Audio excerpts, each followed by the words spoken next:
Welcome to Win the Day from Back to the Bible. I'm your coach, Pastor Nat, and today we're going to talk about anger issues.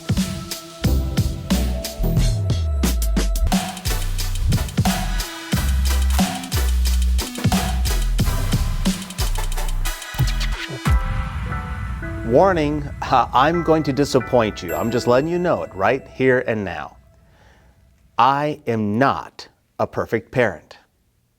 I make many mistakes, but none of them stick out more than when my son fell through our ceiling.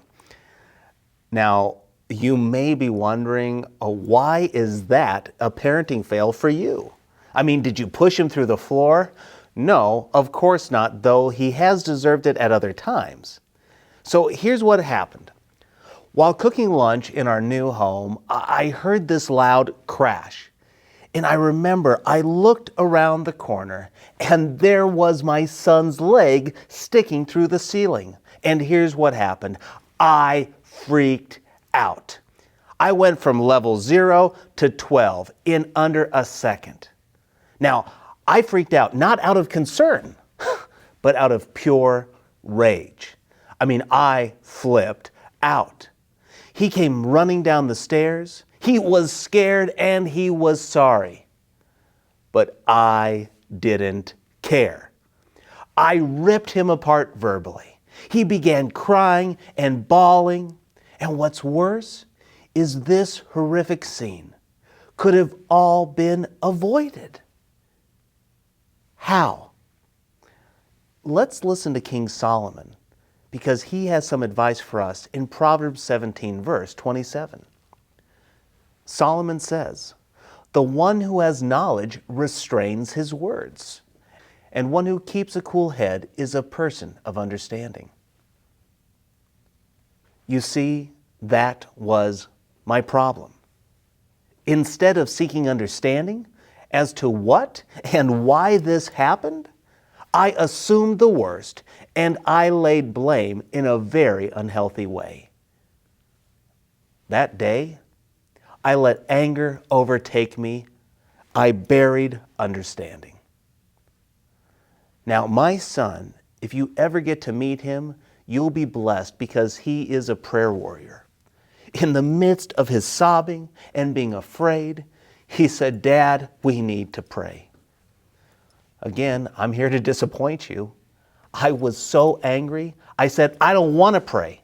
I don't care about praying right now. You think it's going to help? You pray."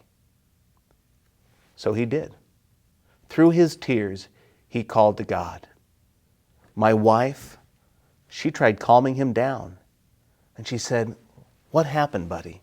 What happened upstairs so that you would fall through the ceiling?" It was in that moment, after he prayed and I watched my wife, I became overwhelmed with guilt. Because if I would have just simply sought understanding, this whole mess, this whole anger blow up, it could have been avoided. My son wasn't being malicious. He was just being a kid. He accidentally missed the joist and put his foot through the ceiling. You see, I was the one who hadn't taken the time to put down the floorboards.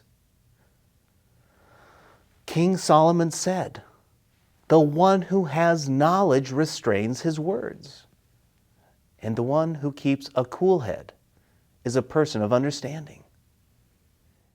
In another passage, King Solomon calls the hot-headed person a fool. That day, I was a fool, but I don't want you to be. So here's my challenge for you today. Refrain from anger by seeking understanding. Is anger always a sin? No, we are right to become angry given certain criteria. But many of us, we simply become angry over trivial things. A better way to go is to seek understanding. So when life throws you a curveball, don't get mad. Get wise by asking questions. When we seek understanding, that's when we will win the day.